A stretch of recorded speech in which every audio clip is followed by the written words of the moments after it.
ലിഅന്നഹു ലാ യുസ്തആദു ബിമഖ്ലൂഖിൻ, ഒരു സൃഷ്ടിയോട് ഇസ്തിഗാസ നടത്താൻ പാടില്ലല്ലോ എന്ന് മാത്രമല്ല മറ്റൊരിടത്ത് ഇങ്ങനെ തന്നെ കാണാം, മാ അമറ റസൂലുള്ളാഹി സ്വല്ലല്ലാഹു അലൈഹി വസല്ലം അഹദൻ അൻ യസ്തഈദ ബിമഖ്ലൂഖിൻ, നബി സല്ലല്ലാഹു അലൈഹി വസല്ലമ ഏതെങ്കിലും സൃഷ്ടിയോട് സഹായം തേടാൻ ഒരിക്കൽ പോലും കൽപ്പിച്ചിട്ടില്ല. അൻ യസ്തഈദ ബിമഖ്ലൂഖിൻ, ഒരു സൃഷ്ടിയോടും തേടാൻ കൽപ്പിച്ചിട്ടില്ല. നബി സല്ലല്ലാഹു അലൈഹി വസല്ലമ സൃഷ്ടിയാണ് എന്ന കാര്യത്തിൽ സംശയമില്ലാത്തത് കൊണ്ട് തന്നെ നാം പറയുന്നു, സഹായം തേടൽ, ദുആ നടത്തൽ അത് അല്ലാഹുവിനോട് മാത്രമേ പാടുള്ളൂ.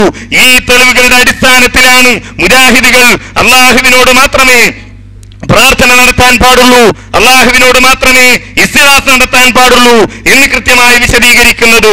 അതുകൊണ്ട് ഈ കാര്യങ്ങൾ മനസ്സിലാക്കാൻ ആഗ്രഹിക്കുന്ന അല്ലാഹുവിന്റെ സിറാത്ത് മുസ്തഖീമിലൂടെ, നബി സല്ലല്ലാഹു അലൈഹി വസല്ലമ പഠിപ്പിച്ച സിറാത്ത് മുസ്തഖീമിലൂടെ സഞ്ചരിക്കാൻ ആഗ്രഹിക്കുന്ന മുഴുവൻ ആളുകളോടും നമുക്ക് പറയാനുള്ളത്, നബി സല്ലല്ലാഹു അലൈഹി വസല്ലമയുടെ ഈ മാതൃക സ്വീകരിക്കണമെന്നാണ്.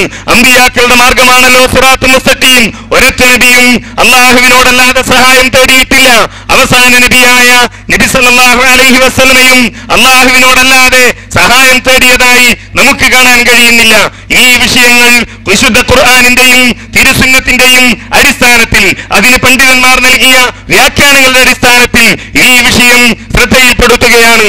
ഇൻഷാ അല്ലാഹ് ഉദ്ധരിക്കപ്പെടുന്ന ഇതിനെതിരായി ഉദ്ധരിക്കപ്പെടുന്ന മറ്റു തെളിവുകൾ ചോദ്യോത്തര സന്ദർഭങ്ങളിലും മറ്റു സന്ദർഭങ്ങളിലും നമുക്ക് വിശദീകരിക്കാം. പറഞ്ഞ കാരണങ്ങൾ നമ്മുടെ മനസ്സിലുണ്ടാവുക, അല്ലാഹുവിനോട് ദുആ ചെയ്യണമെന്നതിന് അടിസ്ഥാനമായി അവൻ പറഞ്ഞ ഒരു കാരണവും നബി സല്ലല്ലാഹു അലൈഹി വസല്ലമക്കോ മറ്റാർക്കെങ്കിലുമോ ബാധകമായ കാര്യമല്ല.